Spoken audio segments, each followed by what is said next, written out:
Reducing herbicide stress on your crops. It's a big deal. It's probably costing you money with your herbicide pass that you put out there post, but you can eliminate this or at least mitigate it. That's what we're talking about with my friends from Calibrated Agronomy.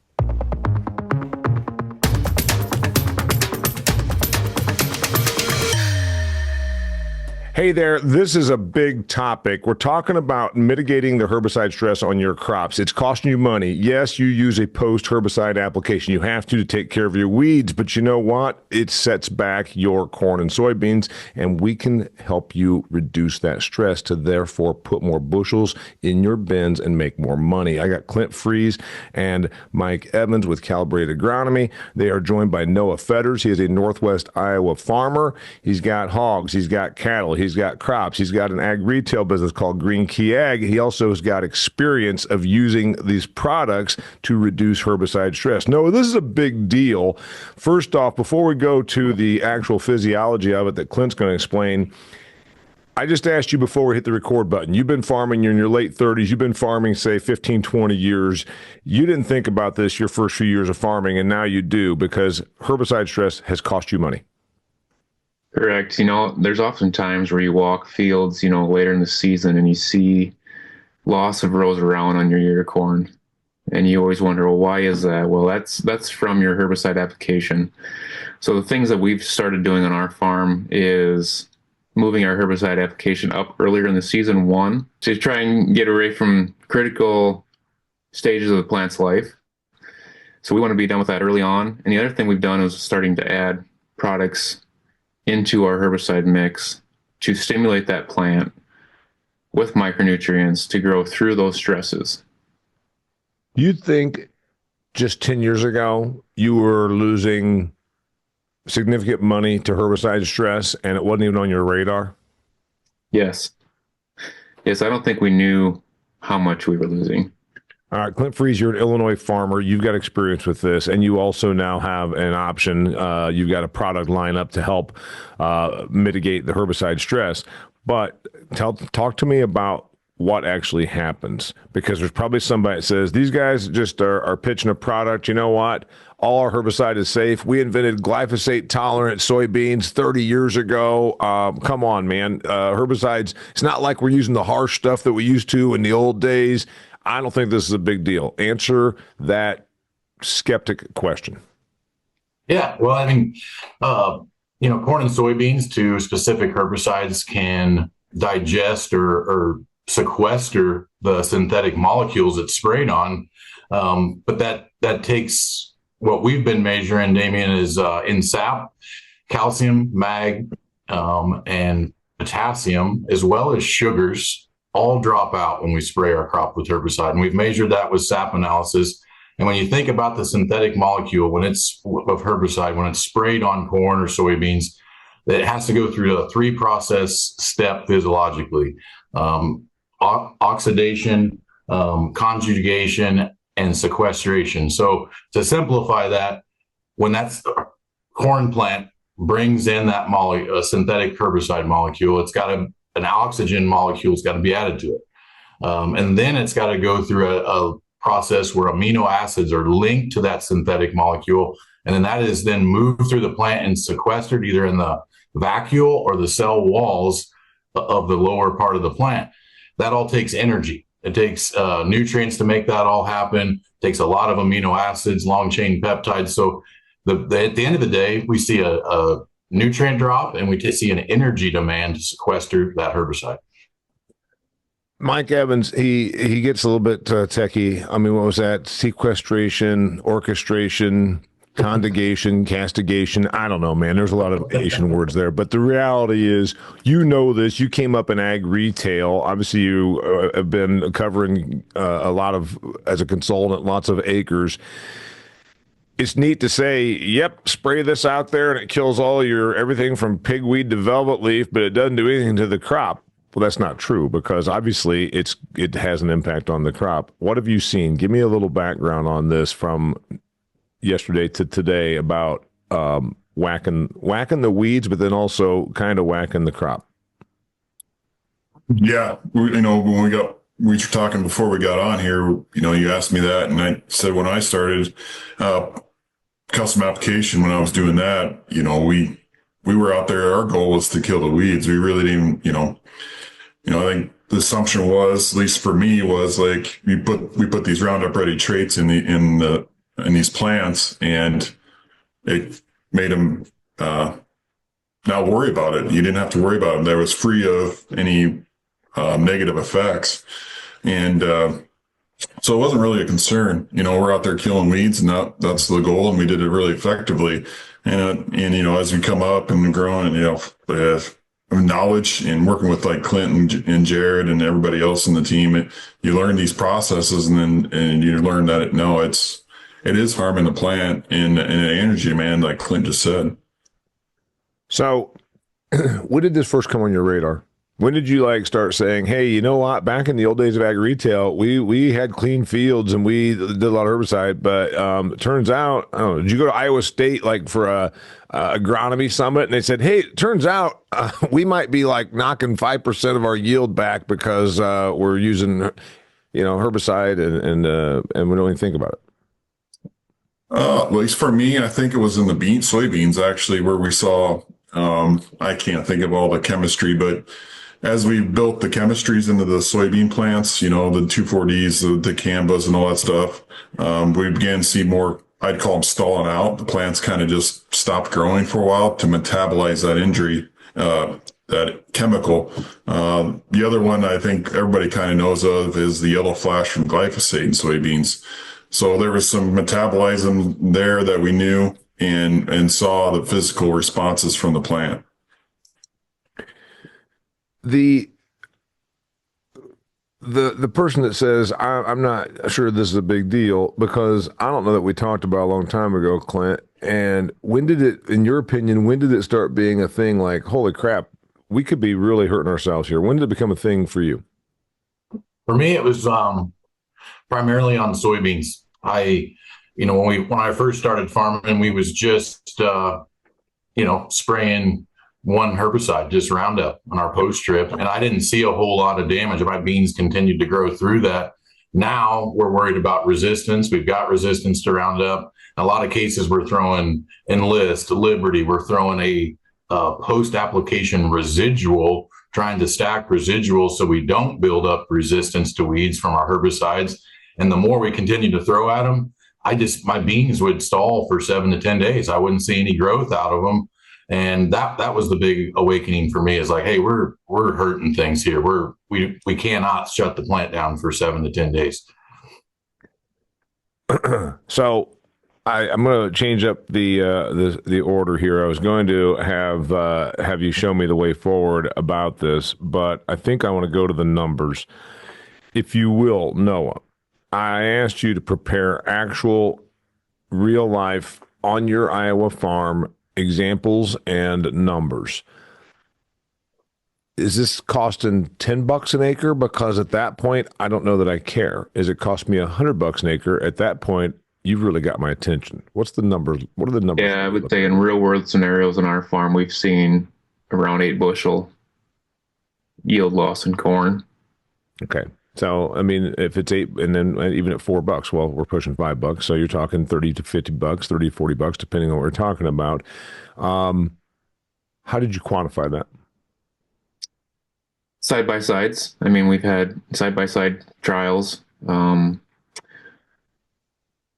between that and walking fields, looking at loss of rows around on your corn. You quantify those numbers. So I would say, real life example is in that 6 to 10 bushel range. So yeah, you're right. You're talking $30 to $40 an acre loss with what can be potentially eliminated with a $10 application. So that's what I was going to ask you. So the answer is it's $10. And so the application that you're talking about is one product. It's a biological. Tell me about that.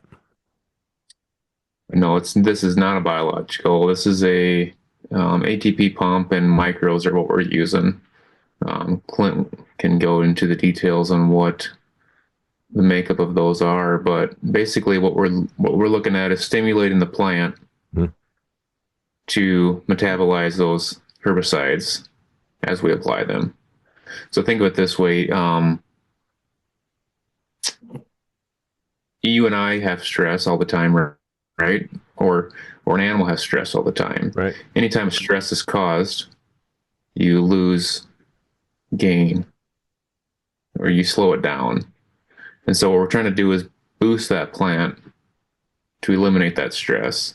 Because like Clint was saying earlier, if we ding that plant today when I spray it, and then we get a week of cloudy weather or a week of wet weather or a week of hot weather, now we've stacked stresses on top of each other. And then that 5, 7, 10 bushel loss could be a 20 bushel loss. Right. So that's what we're trying to control the controllables. Yeah. Compounding stress. By the way, Clint, you said you got a soybean example in that. So Noah just talked about corn, and he used the example of, say, 8 bushels. And that seems that if it's just herbicide, if you were in a droughty situation or another compounding, another stress compounder, it could be upwards from 8 bushels. You talked about on soybeans, if it's wet or dry, you get the antagonistic effect of compounding stress. Yeah, absolutely. And we've seen that in the results, the yield results at the end of the year, where we had the compounding too much water or in a drought stress environment stacked with the herbicide. Our gains with when we applied ATP pump and the micronutrients were much, much greater as far as yield gains. So on soybeans, I would say if you're in a great growing environment, things are really cranking. We're seeing 3 to 5 bushel on soybeans for mitigating or reducing herbicide stress.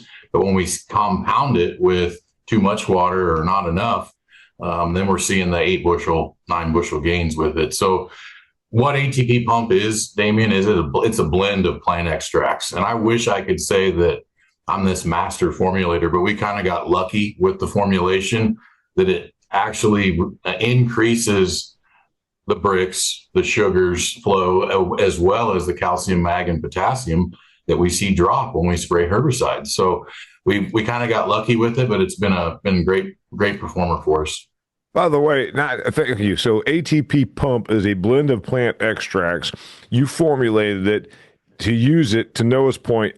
How do you use it, Noah? Dump it in with the herbicide, pass, and that's it? That's one use. We use it late season also to stimulate the plant. There again, we're trying to eliminate stress from pollination or heat or water. It's basically a stress mitigating product for us. You put it on, spray it over foliar, and you do it late season. Even when you're done with the herbicide, you put it in the mix by itself? No, it's usually got a blend of stuff, micros or other foliar fertilizer. Think of it this way. It's, our job as a farmer is to eliminate stress. Yep. Because once that corn comes out of the bag, there's one stress after the other. So we're trying to eliminate any stress that we can along its life to put the most bushels in the bin.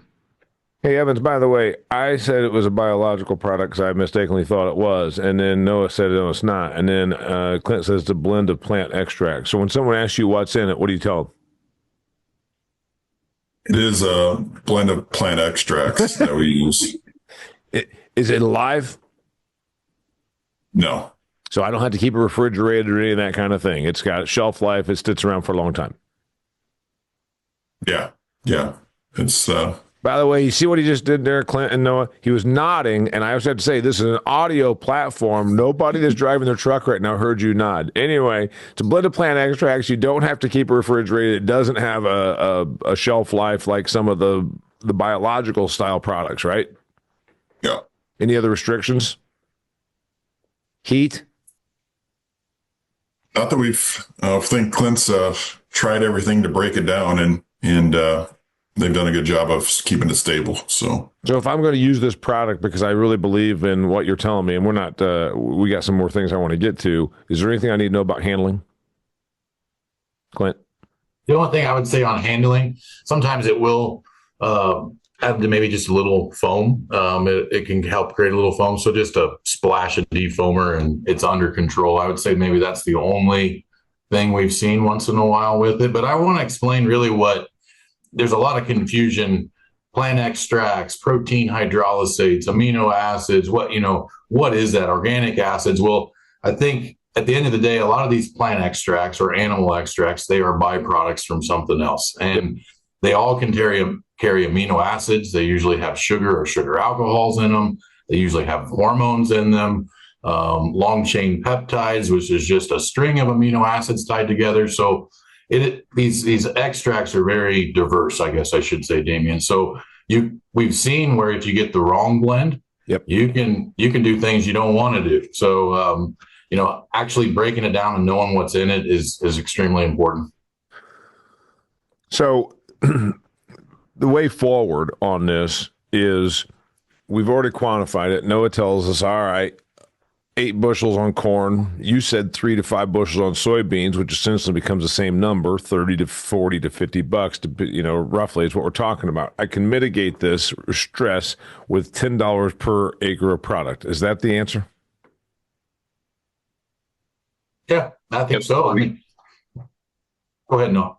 That's what we've seen on our own operation and the growers we work with. Okay, so you've got your body of work, and you've also got the people that buy this stuff off of you, and they're saying absolutely. We know that herbicide stress was real.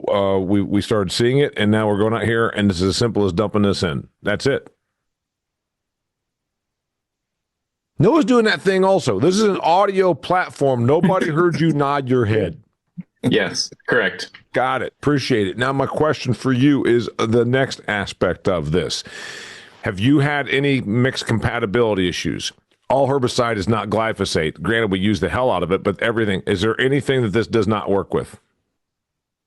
Have not had any mixed Clint, is there anything that you have used this with ATP pump to reduce herbicide stress? Is there any herbicide that you have used where it's like, hey, this not only didn't reduce herbicide stress, it worsened it? Anything like that? No, never had a complaint with that. The only complaint we've ever had, Damian, is a little bit of the foaming issue. And another question I get all the time is, well, if it's making the plants so much healthier, does it make the weeds healthier where the herbicide doesn't work as well? And that is also a no. We've never seen where it decreases effectiveness of the herbicide. Right, because obviously it'd be a big deal. Yeah, and big deal. Especially we've got herbicide rates. Evans, you can address this. Our herbicide rates, luckily reduced. Granted, some of our herbicides are more concentrated than they once were. If you had any issue of mitigating herbicide effectiveness along with mitigating herbicide stress, this would be a big problem. You've not seen that? No, we haven't. If anything, we've seen better kill. We've done a lot of stuff on like Kelly's farm, for instance, and a few other customers we've seen this help herbicide kill of the weeds. So it gives us confidence that we're doing something right. Is there anything else, if we're talking about reducing herbicide stress on your crops? This is one thing. This is an easy answer because this is the easiest. Just throw this in the tank mix when you do your herbicide post-pass. Is there anything that we could do up front? Is there anything that we could do that at time of planting? Is there anything we could do other than, is there anything besides this? Or is this just the easy answer and you say, just do this? Clint, you can address that. Yeah, I think there is things you can do at planting. You want that plant established, the root system established microbial. You want good nutrient concentrations because we see the nutrient drop, Damian, with the herbicide. So if you've got better nutrient levels in your plant earlier, it's going to do a better job of naturally tolerating that herbicide. But I do think, regardless, that synthetic molecule has to be digested, by the plants we spray that's being sprayed on. So I think it is something that we feel very strongly about just putting in the tank. It's a very good solution. Are the companies that make the herbicides actually admitting this? Because I don't know that I've ever heard a herbicide company's commercial say, by the way, also, yeah, we'll kill your weeds, but we're also going to knock about 5 bushels of soybeans off your crop. Is there any admittance of this? Is there any admission from the companies that make herbicides that this is a problem? That I've seen. Okay, go ahead. No. Noah, go around the horn. Noah. Not that I've seen. Evans? No, I mean, I think their job is what they're focusing on is Killing weeds. to control the weeds, and that's what they're doing. You can go through the labels, and they talk about timings on the labels and the things that are required to stay on there. Is everything they're wanting to give out, and I don't think they're intentionally doing anything wrong. They're just they're providing a solution to a problem the farmer has. So. Is there any compatibility, Clint, with ATP Pump with any other stuff? Because during my herbicide pass, I don't know, I might decide to throw something else in there. Is there any? Have you other than being paying attention to the foam? Is there anything else? No, I think one thing, and doesn't just go for ATP Pump; it goes with all plant extracts or protein hydrolysate stuff. We don't advise our customers to also stack a PGR in with them. You do or do not? We do not, because these plant extracts carry hormones. So, we know that the hormone profile hidden in the background of our product is very balanced, but I don't want to be redundant and have the farmers spend extra dollars on a PGR when we already have them in. Nobody really promotes the hormones in plant extracts, but they're there regardless. They're in all of them that we've tested. So that would be the one thing I would say. Hey, you don't need to put any PGRs in, because they're already hidden in the background of almost every plant extract we've ever come across. Got it. Noah, from the farmer perspective, is there anything that we didn't cover that you think, hey, now that, because you've been using this for a couple of years, is there anything, first off, I would think, is there a foam mitigant that I can put in also? Can I do some kind of an adjuvant that reduces foam? Is that something I should be aware of? Is there anything else from a farm perspective you're like, hey, you need to know this, this, and this? Yeah, you can use a multi-purpose adjuvant that has a defoamer built into it. You can buy a defoamer and use it by itself. No, I don't. I think that pretty much covers it. The thing that I can appreciate about the Calibrated Agronomy team is the transparency of their products. Not everybody will tell you that there's hormones built into their products or what's actually in them. So I can give kudos to the Calibrated team for being so transparent on the stuff that they're rolling out. Yeah. So is this the Clint, is this the product that you're like the easiest one? Because all you got to do is say, try it, and you'll realize that your herbicide's been costing you bushels. It seems to me that there's going to be reluctance at first. No, man, that herbicide's safe. Okay, well, just do a trial over here. Is this the easiest one for you to move? It is, and it's been our biggest growth product just from its consistency and its visual, Damian. So like last year, I would send a tote or two out, and I would say you should see something visual within 48 to 72 hours. And, I think a lot of times guys are like, yeah, I bet, I'm going to see it visually, and then we'd get a repeat buy pretty quickly, and we've just really moved a lot of it. So I would say it is our easiest move, easiest to understand, and visual. So, especially for Evans and Clint here. We've been talking about corn and soybeans. We're all Midwestern guys. That's what we do in the Midwest is corn and soybeans. Does this have an application on wheat, grain, sorghum, sunflowers? Does this matter for the crops that we don't think as much about that we should? Yeah, I would say. Do you have experience with any other? I mean, is anybody putting it on anything that you know of besides corn and soy? Well, we put it on Kelly's wheat for a late season pass last year, and it performed like it did in corn and soybeans. So if we're on what are we talking? $7 wheat. So if we're on $7 wheat and we think late season pass because there's weed pressure on your wheat, are we thinking the same thing, that you could be losing 4 or 5 bushels of wheat to herbicide stress? Is it the same math? Yeah, I mean, I don't have that kind of data. We used it in late season without any herbicide with it. It was more from a stress mitigation tool piece. Okay. But I would say, and Clint can follow me up with this, I would say it's the same principle for any crop, really. Okay, so he didn't use it with a herbicide on wheat, which tends to by a certain point not have weed problems anyhow. So is there anything on wheat, Clint? Yeah, we're using it on wheat, and we're doing a lot of third-party research in the Dakotas with it this year on durum wheat. And then we're using it in Idaho, Washington State. So we're going to get a good look at it on onions and potatoes and sugar beets and all sorts of crops. Is it going in with herbicide on those, or is it going in as a pure stress mitigant? Both. We're just trying to learn everywhere to use it and where not to use it. I mean, I think that's important. Everybody wants to talk about where their product works, but we really want to find out where it doesn't. So we're kind of in that phase of learning all that, Damian, especially on new crops. So last thought about reducing herbicide stress on your crops. Since you're the granddaddy of this product, you're a farmer in Illinois, and you also created this product. What do I need to know? What did we not cover that I need to know? I think the one other thing that we had a lot of compliments on, or things that sometimes, especially in dry conditions, Damian, we're posting our beans, they stall out, they don't grow, and then if it's extremely dry, we don't activate our post-trip residual. In a lot of cases, it's caused guys to have to come and spray a second post-application of herbicide. Then we're getting into R1 flower time. There's even bigger yield ramifications. Yep. I think in a lot of cases, I had a lot of compliments from farmers saying, hey, where I split this field, I had to come back and respray, and I didn't on the side that I grew through the stress where I applied the ATP pump. So that'd be the other thing I think to think about is the compounding effect that we kind of hit on, and then that whole thing, Damian. So. But there's no limit on using your stuff. I mean, you can use your stuff. Noah uses it multiple times. You could put this in the mix multiple times during the season.